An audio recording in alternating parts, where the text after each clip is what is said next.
ఎట్లయితే అందరం ఫ్యామిలీగా కూర్చున్నామో మన సమస్యలు కూడా ఆరోగ్యంగా చెప్పి మనం పరిష్కరించుకోవడానికి చాలా సులభంగా ఉంటుందని కోరుకుంటూ ఈ అవకాశం ఇచ్చిన ప్రతి ఒక్కరికి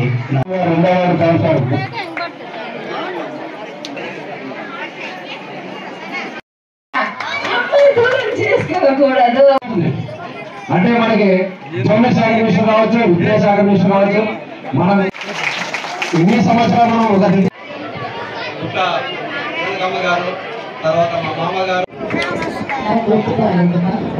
ఎక్కువగా మాట్లాడలేను, కానీ ఒకటి చెప్పగలుగుతాను.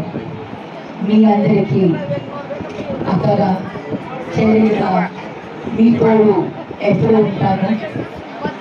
ఏదైతే ఎమ్మెల్యేలు మాచాని సోమపల్లి ఆధ్వర్యంలో డెవలప్ అయిందో ఆ విధంగా డెవలప్ చేసేందుకే దేవుడు నాకు అవకాశం ఇచ్చాడని అనుకుంటున్నాను. ఇది ఒక అదృష్టంగా భావిస్తున్నాను. మరి మీ అందరి ప్రేమాభిమానాలు ఆశీస్సులు ఉంటే ఎమ్మెల్యేగా మీకు సేవ చేసుకునే అదృష్టాన్ని ఇస్తారని ఆశిస్తూ ప్రతి ఒక్కరికి అందుబాటులో ఉంటారు.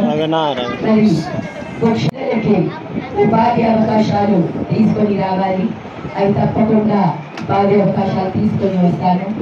మరి మనము ఇప్పుడు దాకా పెద్దలందరూ చెప్పారు, ఫస్ట్ టైం కుర్మీలకు ఒక అవకాశం వచ్చింది.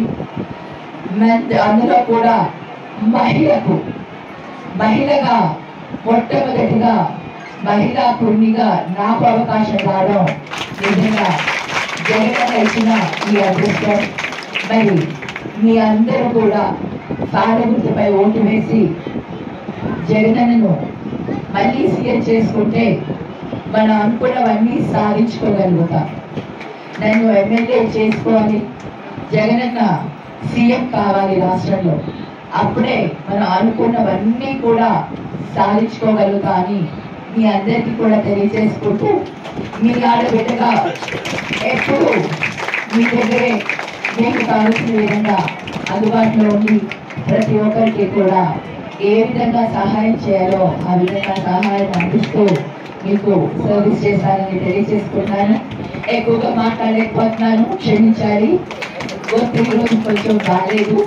మరీ మనం కలుస్తూ ఉంటాం కాబట్టి ఇంకా ఎన్నో చక్కని విషయాలు మనం మాట్లాడుకుందాం.